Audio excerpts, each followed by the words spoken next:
조선 500년 정치의 물길을 바꾼 한 남자가 있습니다. 그런데 이 남자의 출발선은 우리가 아는 그 어떤 권력자의 시작보다도 초라했습니다. 1415년 청주 한씨 가문에서 한 사내아이가 태어납니다. 조부 한상질은 태조 이성계를 도와 조선 개국에 공을 세운 개국공신이었습니다. 혈통만 보면 출세가 예정된 집안의 귀한 손자였습니다. 그런데 야사에는 그가 7달 만에 태어난 칠삭둥이였다고 전해집니다. 정사실록에는 기록이 없어 사실 여부는 확정할 수 없습니다. 다만 후대 사람들이 그를 두고 만든 이야기 속에서 그는 태어날 때부터 어딘가 부족하고 위태로운 아이로 그려졌습니다. 그의 이름은 한명회였습니다.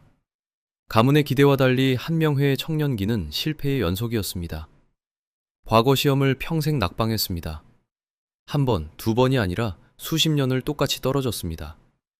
동년배들이 하나둘 벼슬길에 오르는 동안 그는 30이 되고 35이 되어도 여전히 시험 준비생이었습니다. 오늘날로 치면 38살까지 시험에 떨어지고 친구 백으로 작은 도서관 경비직을 간신히 얻은 사내가 훗날 이 나라의 운명을 뒤흔들게 되는 겁니다.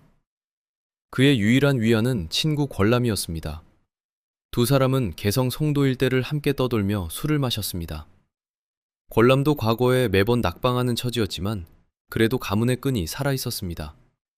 한명회는 그마저도 닿을 곳이 없었습니다. 그러다 1452년 나이 38에 한명회는 드디어 관직을 얻습니다. 그것도 과거가 아니라 음서로였습니다. 음서란 조상의 공으로 시험 없이 관직을 받는 제도입니다.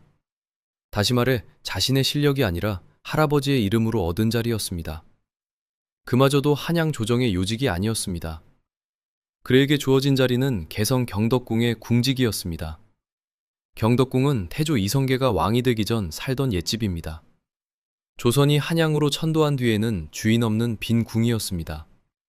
주인이 떠난 낡은 집을 지키는 일, 그것이 한명회의 첫 관직이었습니다. 그의 나이 38, 이미 동년배 관료들은 한양에서 판서와 참판이 되어 있었습니다. 한명회의 초라함을 증언하는 사건이 이 무렵 일어납니다. 당시 개성에는 한양 출신 인사들이 모여 만든 친목 모임인 성도계가 있었습니다. 한명회는 자신도 조정 녹을 먹는 사람이니 이 모임에 끼워달라고 청합니다. 그런데 성도계원들은 그의 청을 거절합니다.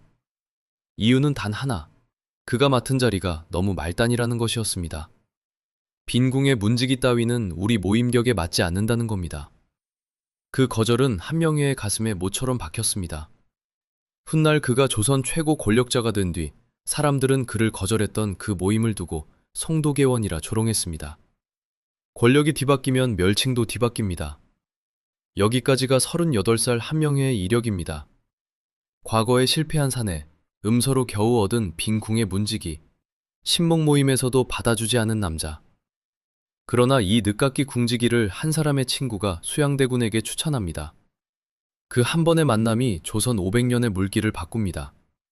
권람의 추천으로 수양대군의 사저 문턱을 넘은 한명회에게 수양은 마치 오랜 벗을 맞듯 친근하게 손을 잡았습니다. 그 자리에서 한명회는 망설임 없이 첫 진언을 올립니다. 종실의 후손으로서 사직을 위해 난적을 토벌하는 것은 명분이 바르니 절대 성공하지 못할 리 없습니다.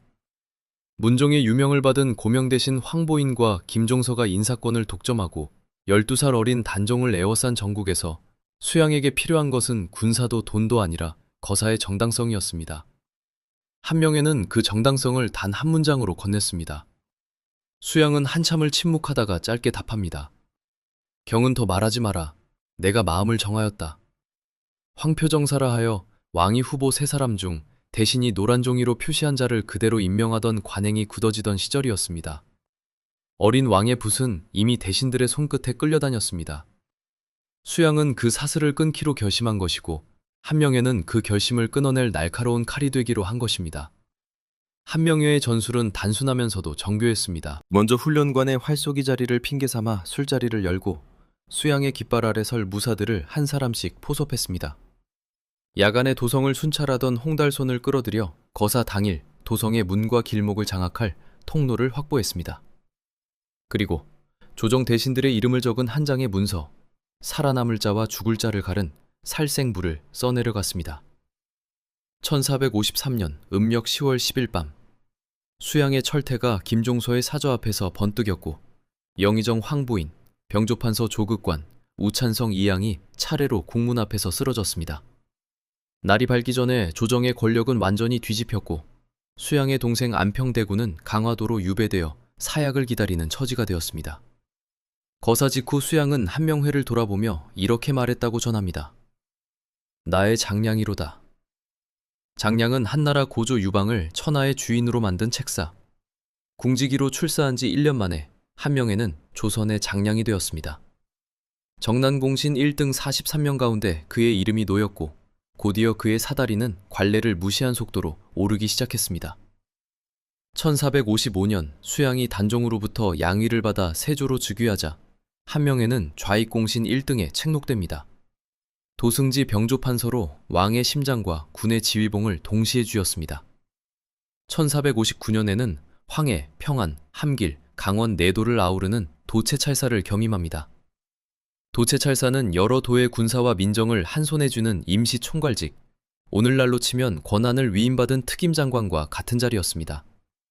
1462년 우의정에 오르고 1466년 마침내 영의정에 임명됩니다. 경덕궁의 궁지기에서 영의정까지 1452년부터 1466년까지 걸린 시간은 단 14년이었습니다. 평생 과거의 낙방에 38가지 백수로 살던 사내가 같은 나이대의 과거급제자들이 이제 겨우 참판에 오를 무렵 이미 조정의 정점에 산 것입니다. 현대로 치면 38의 구급으로 시작해 52의 국무총리에 오른 셈이니 속도라는 말조차 부족합니다. 세조가 승하한 뒤에도 그의 사다리는 흔들리지 않았습니다. 1468년 남이 장군을 영모로 몰아 제거한 공으로 익대공신 1등에 다시 책록됩니다. 1471년에는 성종의 즉위 정통성을 설계한 공으로 좌리공신 1등에 4번째로 이름을 올립니다. 정난, 좌익, 익대, 좌리. 조선 4대 공신의 1등 책록을 모두 받은 인물은 오직 한 사람, 한명회 뿐이었습니다. 조선 500년 왕조를 통틀어 유일한 공신 사관왕. 실록은 그의 이름을 2300권이 넘게 기록했습니다. 왕이 아닌 인물로 이 정도 기록된 자는 달리 없습니다. 그런데 그의 사다리에는 칼보다 더 강한 무기가 따로 놓여 있었습니다. 자기 딸들이었습니다. 수양은 한명회를 나의 장량이라 불렀습니다. 그러나 한명회가 든 진짜 무기는 칼이 아니었습니다. 그가 든 진짜 무기는 자기 딸들이었습니다. 1460년 셋째 딸이 16나이로 세자빈에 책봉됩니다. 상대는 세조의 둘째 아들 해양대군, 훗날의 예종입니다. 이 딸이 훗날 장순왕으로 추존됩니다. 한명회는 왕의 장인이 아니라 왕이 될 자의 장인이 되었고 조정의 권력과 왕실의 핏줄을 같은 소나귀에 넣었습니다. 그로부터 7년 뒤 1467년 장월, 이번에는 넷째 딸 차례였습니다. 12살의 어린 딸이 자을상군과 가래를 올립니다. 자을상군은 세조의 손자로 훗날 성종이 되는 인물. 넷째 딸은 훗날 공예왕후입니다. 한 집안의 두 딸이 세자빈과 왕의 손자 며느리로 차례차례 입궁하는 풍경. 한성의 사대부들은 말을 잃었습니다. 족보는 기이하게 꼬였습니다. 공예왕후에게 언니 장순왕후는 친언니이자 시숙모였습니다. 남편 성종의 작은어머니가 자기 언니였던 것입니다. 조선 500년 역사를 통틀어 자매가 나란히 왕비가 된 사례는 한명회의 두 딸 말고는 없습니다. 오직 한 번, 오직 한 집안. 그 집안의 가장이 바로 한명회였습니다. 장인 한명회의 영향력은 이 혼사로 완성됩니다. 조정에는 영의정 한명회, 왕실에는 장인 한명회. 세조의 조정에서도, 예종의 조정에서도, 성종의 조정에서도 그의 이름은 지워지지 않습니다. 궁지기에서 영의정까지 14년, 공신 사관왕, 자매 왕비. 이 세 줄의 기록이 한 사람의 이름 아래 모인 사례는 조선 역사상 다시 나오지 않습니다. 그러나 이 영광의 설계도에는 그 자신도 알지 못한 균열이 이미 그려지고 있었습니다. 그가 두 딸을 왕실로 보냈을 때 자신의 손으로 자식들의 무덤을 파고 있다는 것을 그는 알지 못했습니다. 조선 왕실의 진짜 비하인드를 매주 한 편씩 풀어가고 있습니다. 새 영상을 놓치지 않으시려면 구독으로 함께 해주시기 바랍니다. 두 딸을 왕실로 보낸 아버지의 자리는 더없이 화려했습니다. 조선 500년 역사에서 자매가 나란히 왕비가 된 사례는 이 한 번뿐이었고 그 자매의 아버지가 바로 한명회였습니다. 그러나 왕실의 문이 열린 그 순간부터 한명회 집안의 시간은 거꾸로 흐르기 시작합니다. 첫 파국은 1461년 겨울에 찾아왔습니다. 음력 11월 30일 세자빈 한씨, 훗날의 장순 왕후는 원손 인성대군을 낳았습니다. 세자 해양대군의 첫 아들이자 세조의 첫 손자이자 한명회가 그토록 기다려온 외손이었습니다. 궁궐은 잠시나마 환하게 밝혀졌습니다. 그러나 빛은 아주 짧았습니다. 출산 단 닷새 뒤인 음력 12월 5일 세자빈은 산후병으로 숨을 거두었습니다. 17살이었습니다. 세자에게 시집간 지 채 2해가 지나지 않은 때였습니다. 기록에 따르면 딸이 죽어가던 그 순간 한명회의 반응은 평범한 아버지의 것이 아니었습니다. 그는 딸의 안부보다는 장차 태어날 원손의 소식을 더 궁금해했다고 전해집니다. 신딸이 산후의 고통 속에서 마지막 숨을 몰아쉬는 침전 밖에서 그의 머리는 이미 다음 계산을 돌리고 있었습니다. 세자빈을 잃은 자리에 남은 원손이 세자가 되고 세자가 임금이 되면 이 아이는 한명회의 외손으로서 옥좌에 앉게 됩니다. 딸은 이미 죽은 사람이었고 살아있는 것은 그 아이뿐이었습니다. 아버지라기보다 권력의 회계사에 가까운 자세였습니다. 솔직히 말해 이 장면은 읽을수록 서늘해집니다. 딸의 시신이 채 식기도 전에 원손을 저울에 올리는 아버지라니요. 그러나 하늘은 그 저울조차 뒤집어 놓습니다. 인성대군은 3살의 어린 나이로 1463년에 요절합니다. 세자빈과 원손이 불과 2해를 사이에 두고 차례로 세상을 떠난 것입니다. 한명회의 외손 직계는 이 순간 사실상 첫 번째 고리가 끊어졌습니다. 그가 그토록 소식을 궁금해했던 그 아이는 할아버지의 야망이 닿기도 전에 먼저 떠났습니다. 그러나 한명회에게는 아직 카드가 한 장도 남아 있었습니다. 넷째 딸이었습니다. 1467년 12살의 어린 딸은 의경세자의 차남 자을상군에게 시집갔습니다. 왕실의 문을 한 번 더 두드린 셈이었습니다. 이듬해 세조가 붕어하고 예종이 즉위하지만 새 임금의 치세는 너무나 짧았습니다. 예종은 즉위한 지 1년 남짓 만에 1469년 눈을 감습니다. 한명회의 두 사위 가운데 하나가 이렇게 또 먼저 가버린 것입니다. 바로 이 진공의 순간 한명회의 정치 설계는 절정을 맞이합니다. 그는 세조비 정의왕후와 머리를 맞댔습니다. 원래 예종의 뒤를 이어야 할 순서로 치자면 예종의 아들 제한대군이 있었고 의경세자의 맏아들 월산대군이 있었습니다. 그러나 결정은 엉뚱한 자리로 넘어갔습니다. 넷째 딸의 남편 13살 자을상군이 옥좌에 오르게 된 것입니다. 그가 바로 성종입니다. 왕을 고르는 손이 한명회의 손이었고 그 손끝에 자신의 사위가 있었습니다. 가장 완벽한 승부수였습니다. 그러나 대가가 다가오고 있었습니다. 1474년 음력 4월 15일 창덕궁 구연전에서 공예왕후가 숨을 거둡니다. 19살이었습니다. 12살의 시집와 7해, 16의 왕후가 되어 겨우 4해를 지난 시점이었습니다. 소생은 없었습니다. 언니 장순왕후가 17에, 동생 공예왕후가 19에. 두 자매는 나란히 20살의 문턱을 넘지 못한 채 세상을 등졌습니다. 한명회의 외손은 이로써 완전히 끊어졌습니다. 왕실의 문을 2번이나 두드려 얻어낸 자리였지만 그 자리에 남은 것은 2개의 빈관이었습니다. 실록은 공예왕후의 마지막 말을 전합니다. 죽음을 앞둔 어린 왕비는 자신의 병든 몸보다 부모를 먼저 생각했습니다. 부모님께 효도를 다하지 못한 죄를 용서해달라. 스스로의 죽음을 먼저 사죄로 번역한 한마디였습니다. 아버지에게 화려한 이름을 안겨준 두 딸이 남긴 마지막 문장이 용서를 구하는 사죄였다는 사실은 많은 것을 말해줍니다. 머리에 쓴 금관은 두 자매의 목을 조르는 쇠사슬이었습니다. 왕비라는 이름은 어린 두 소녀에게 영광이 아니라 무게였고 그 무게를 이기지 못한 채 자매는 일찍 쓰러졌습니다. 두 자매는 오늘날 경기 파주 삼능에 나란히 누워 있습니다.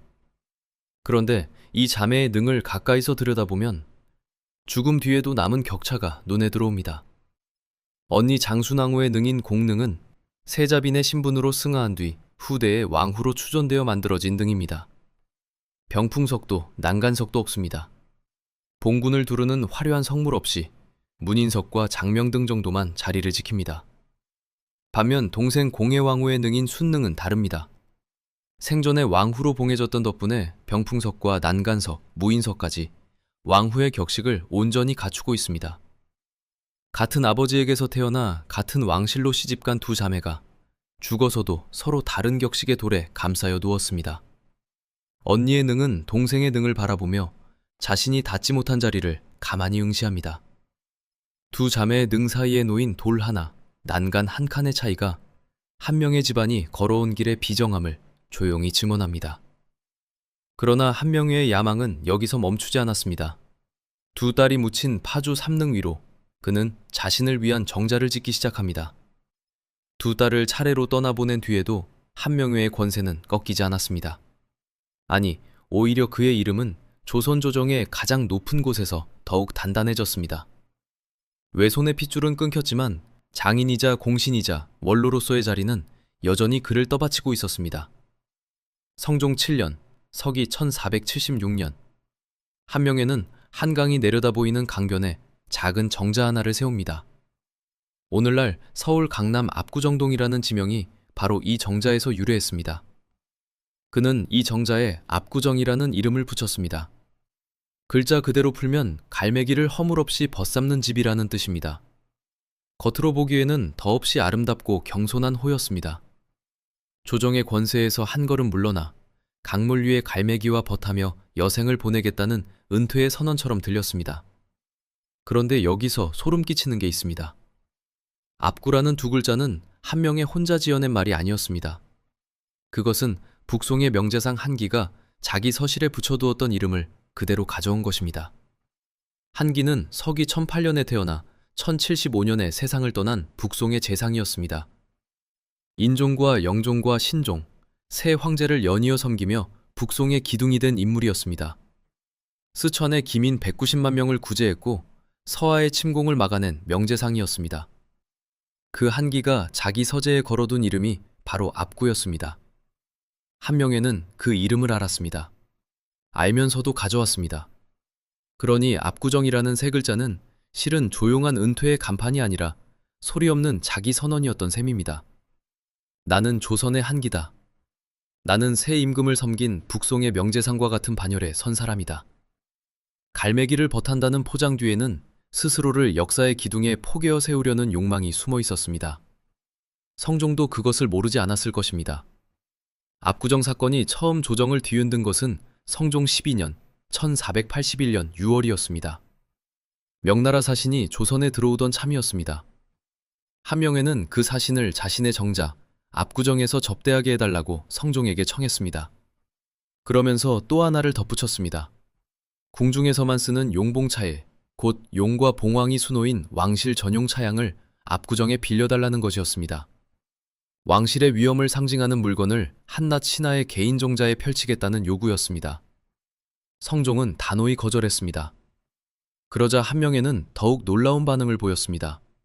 아내가 아파서 나갈 수 없다며 접대 자리에 불참을 통보한 것입니다. 왕명에 대한 사실상의 한명이었습니다. 대가는 곧바로 탄핵에 나섰고 조정에서는 유배형까지 거론되었습니다. 결국 성종은 원로장인의 체면을 살려 사면으로 마무리했지만 조정의 공기는 이미 예전 같지 않았습니다. 그로부터 4년 뒤 1485년에는 두 번째 압구정 사건이 벌어집니다. 이번에는 한명회가 왕의 허락도 제대로 받지 않은 채 사사로이 명사신을 압구정으로 불러 접대한 일이 문제가 되었습니다. 대간의 탄핵은 더 매서워졌고 이번에는 결국 관직이 완전히 삭탈되기에 이릅니다. 조선 최고의 공신, 4번이나 1등에 착록된 원로 대신의 이름 앞에서 관직 두 글자가 깨끗이 지워졌습니다. 그는 훗날 다시 신원되어 관작을 돌려받지만 한때 모든 것을 내려놓아야 했다는 사실 자체가 그의 만년을 흔들기에는 충분했습니다. 압구정이라는 이름 아래 자기를 한기와 격쳐 세웠던 그 자리에서 그는 2번이나 왕의 칼끝에 닿았던 것입니다. 그러나 차일 사건과 관직 삭탈이 그의 실질적 영향력까지 꺾은 것은 아니었습니다. 세조가 승하하고 예종이 떠난 뒤 조선은 정의왕후의 수렴청정 아래 놓였습니다. 1469년부터 1476년까지 꼬박 7년이었습니다. 그 그림자의 한복판에 한명회가 있었습니다. 성종이 친정을 시작한 뒤에도 사정은 크게 달라지지 않았습니다. 그는 여전히 왕의 장인이자 국구였고 영의정을 지낸 원로였으며 새 조정을 가로지르며 살아남은 유일한 설계자였습니다. 조선원조실록이 그를 어떻게 기록했는지 보면 그 무게를 가늠할 수 있습니다. 실록에 한명회의 이름이 등장하는 횟수는 2300건이 넘습니다. 왕이 아닌 인물 가운데 이렇게까지 반복적으로 호명된 사례는 드뭅니다. 실록의 편찬자들은 그를 좋아서 적은 것이 아니었습니다. 적지 않고는 조선 세조와 예종과 성종의 시대를 설명할 길이 없었던 것입니다. 한명회라는 이름을 빼놓고는 조선 초중기의 정치사 자체가 성립하지 않았습니다. 그리고 마침내 1487년이 찾아옵니다.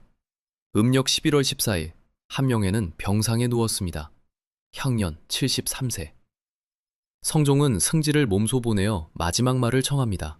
한 사람의 신하에게 그 시대의 왕이 승지를 파견해 유언을 청했다는 사실만으로도 그가 조정에서 차지한 자리가 어느 정도였는지를 짐작하게 합니다. 임종의 자리에서 한명회가 남긴 말은 이렇습니다. 처음엔 부지런하다 나중에 게을러지기 쉬운 것이 사람의 상정이니 원컨대 나중 삼가기를 처음처럼 하소서. 신종여시 끝을 처음처럼 삼가라는 이 네 글자는 그의 일생을 한 줄로 압축한 말이기도 했습니다. 38의 궁지기로 시작해 영의정을 지내고 압구정 주인이 되기까지 그는 초심을 잃지 않았다고 스스로 믿고 있었습니다. 그리고 젊은 임금에게는 그렇게 살아달라고 간곡히 당부했습니다. 조정은 그에게 충성이라는 시호를 내렸습니다. 임금을 섬겨 절개를 다했다는 충, 임금을 보좌해 큰일을 잘 마쳤다는 성, 두 글자가 합쳐져 그의 이름 뒤에 붙었습니다. 그의 신인은 세조의 묘정에 배양되었습니다. 조선 왕실의 제사에서 수양이라 불렸던 그 임금과 나란히 향을 받게 된 것입니다. 한 인간이 살아서 받을 수 있는 영광의 거의 모든 것이 그의 몫으로 돌아왔습니다. 그는 자신을 조선의 한기라 불렀습니다.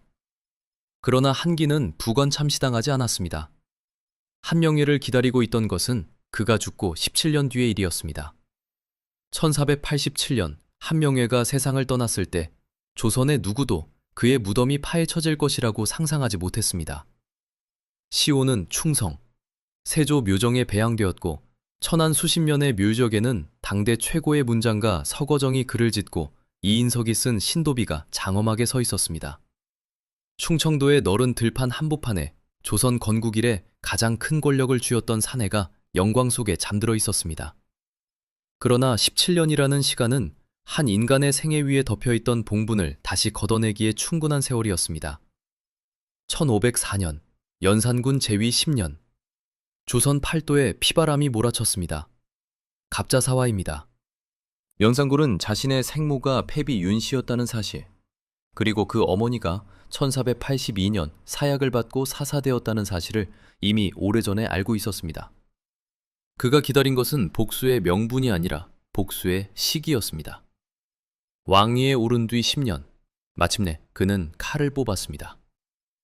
연산군은 1482년 어머니의 폐출과 사사에 관여한 훈구 대신 12명을 지목했습니다. 그 명단의 가장 윗자리에 한명회의 이름이 있었습니다. 1482년 당시 한명회는 이미 일선에서 물러난 원로였으나 패비 논의 직전까지 영의정을 거친 최고 원훈이었고 도승지를 지낸 왕실 내부 기밀의 통로였습니다. 패비 결정의 책임에서 벗어날 자리에 있지 않았던 것입니다. 실록은 분명히 증언합니다. 갑자년 그날 연산군의 명령이 천안 수신면의 묘역에 도착했습니다. 반원들이 봉분의 흙을 걷어냈고 17년 전 닫혔던 널이 다시 열렸습니다. 유해는 수레에 실려 충청의 들판을 지나 한양으로 운구되었습니다. 조선 건국 이래 가장 큰 권력을 쥐었던 그 사내가 죽은 뒤 17년 만에 자신의 무덤을 떠나 서울로 끌려가는 길 위에 있었습니다. 도성 내거리, 백성들이 보는 앞에서 부관참시가 집행되었습니다. 목은 베어 효수되었고 시체는 토막이 났습니다. 서거정이 찬하고 이인석이 쓴 신도비 역시 부서져 땅속에 묻혔습니다. 나는 조선의 한기다. 북송의 명재상과 자신을 나란히 세우려 했던 그 호 한 글자, 그가 평생 쌓아 올린 모든 이름과 기록이 그날 도성 한복판에서 함께 끌어내려졌습니다. 솔직히 말하면 이날의 처형은 단순한 정치 보복이 아니었습니다. 갑자사와 전체 피해자는 239명에 달했습니다. 그 가운데 사형이 122명, 부관 참시가 12명이었습니다. 연산군대 최대의 정치 숙청이었습니다. 그러나 그 12명 가운데서도 한명회의 무게는 달랐습니다. 계유정난의 설계자, 세조, 예종, 성종, 새 임금을 보좌한 원훈, 두 딸을 왕비로 들여보낸 국구. 그 모든 이름이 이날 하나의 판결문 위에 올라갔습니다. 1504년 그의 목이 도성 한복판에 걸렸을 때 백성들은 인과응보를 이야기했습니다. 딸의 안부보다 원손을 먼저 물었던 아버지, 16 어린 딸을 왕실로 밀어넣었던 아버지, 그 딸들이 스물도 되기 전에 차례로 떠나도 멈추지 않았던 아버지의 권력이 결국 자기 자신의 뼈 위로 돌아온 것입니다. 그런데 여기서 한 가지 짚어야 할 지점이 있습니다. 유지태가 연기한 드라마 왕과 사는 남자는 한명회가 살아 움직이던 시절의 야망과 계책을 중심에 두었습니다.